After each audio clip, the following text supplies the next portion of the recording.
بسم اللہ الرحمن الرحیم۔ حضرت عائشہ صدیقہ رضی اللہ تعالیٰ عنہ فرماتی ہیں ایک عورت تھی اور اسے نبی پاک صلی اللہ تعالیٰ علیہ وسلم نے وہ کلمہ پڑھ کے مسلمان ہوئی، مدینہ طیبہ آ گئی تو حضور نے مسجد نبوی شریف میں اس کے لیے مکان، ایک سادہ سا کمرہ ساتھ مسجد کے بنوا دیا، وہیں رہنے لگی۔ اکثر وہ سیدہ طیبہ کے پاس آتی تو حضرت عائشہ صدیقہ رضی اللہ تعالیٰ عنہ فرماتی ہیں وہ بڑی باتیں سناتی اور آخر میں کہتی وہ ہار والا دن بھی بڑا عجیب دن تھا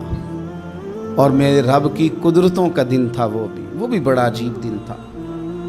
سیدہ عائشہ صدیقہ رضی اللہ تعالیٰ عنہ ایک دن فرمانے لگی کہ تو ہار والے دن کا بڑا ذکر کرتی ہے، وہ کیا دن تھا؟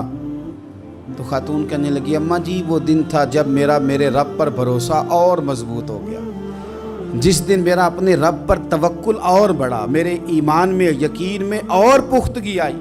کہنے لگی میں ایک گھر کی کنیز تھی، نوکرانی تھی، اس گھر میں ایک بچی تھی جس کے پاس سونے چاندی ہیرے جواہرات کا ہار تھا۔ اس زمانے میں چمڑے کے اوپر لوگ ہیرے جواہرات لگاتے تھے، کئی دفعہ سرخ رنگ کے چمڑے پہ لگائے جاتے تھے، وہ بچی پہنتی تھی تو کہتی ہوں بچی کے اس نے اتار کے رکھا یا اس سے گرا وہ ہار تو چیل اسے اٹھا کے لے گئی گوشت سمجھ کے اور میرے سامنے اٹھا کے لے گئی۔ گھر والوں نے مجھ سے پوچھا، یہ بخاری میں موجود ہے، گھر والوں نے پوچھا مجھ سے کہ وہ ہار کہاں ہے تو میں نے کہا چیل اٹھا کے لے گئی۔ گھر میں کچھ چوری ہو جائے تو سب سے پہلا الزام کس پہ لگتا ہے؟ ملازمین پہ۔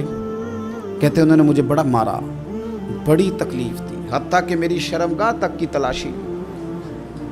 میری عزت اتنی خراب کی میں بتا نہیں سکتی۔ میں نے اپنی زندگی میں ایک واقعہ دیکھا، ایک امیر گھر میں چوری ہو گئی، ملازم کو اتنا مارا کہ وہ چارپائی پہ پڑ گیا، پولیس والوں سے اتنی مار پڑوائی گئی کہ وہ بیچارہ چارپائی پہ پڑ گیا اور پھر وہ اتنا بیمار ہوا اور کچھ دنوں کے بعد پتہ چل گیا کہ چور تو اپنا بیٹا ہے ان کا، پھر اس کا انتقال ہو گیا۔ اب وہ سیٹھ صاحب اور گھر والے آ کے مرنے والے کے کان میں معافی مانگ رہے ہیں، کان میں۔ تو میں نے ان سے پھر کہا تھا کہ یہ تو اب چلا گیا ہے، تمہارا زور چلتا تھا نا تو تم نے قانون خریدا اور تم نے اسے جتنا ہو سکا تم نے اسے مار پڑوائی، تمہارے پاس جو عدالتیں تھیں تم نے وہاں کارروائی کی، اب ایک عدالت قیامت کے دن لگے گی۔ یہ کمزور تھا نا، کچھ کر نہیں سکا۔ میرے نبی پاک صلی اللہ علیہ وسلم نے فرمایا سن لو، اگر سینگ والی بکری نے بغیر سینگ والی بکری کو تکلیف دی ہوگی نا تو قیامت کے دن اسے بھی بدلہ دینا پڑے گا